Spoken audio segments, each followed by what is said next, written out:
معزز سامعین، خوش نصیب اور بد نصیب انسان کی پہچان کیا ہے؟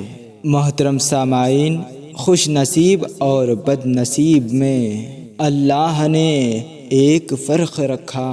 محترم خواتین و حضرات، وہ کون سا فرق ہے؟ معزز سامعین، خوش نصیب انسان زندگی کی حقیقت کو سمجھ جاتا ہے اور بد نصیب انسان مرتے دم تک بھی نہیں سمجھتا۔ خواتین و حضرات، اس کا مطلب یہ ہے کہ خوش نصیب انسان یہ سمجھ جاتا ہے کہ اگر زندگی کو کوئی بدل سکتا ہے تو وہ دعا ہے۔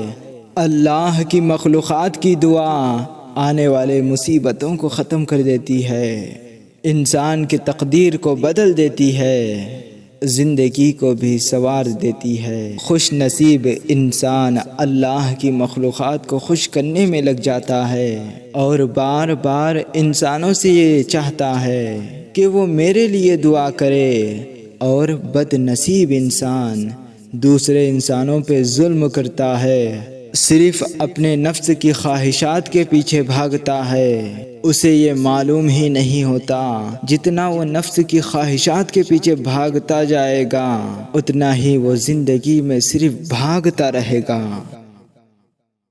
اگر آپ کو آج کی ہماری یہ ویڈیو پسند آئی ہے تو اس کو لائک اور زیادہ سے زیادہ شیئر کر کے ہماری حوصلہ افزائی کیجیے گا۔ میں ملتا ہوں آپ سے اگلے ویڈیو میں۔ اپنے رشتہ داروں کا بہت خیال رکھیے۔ جب تک کے لیے اللہ حافظ۔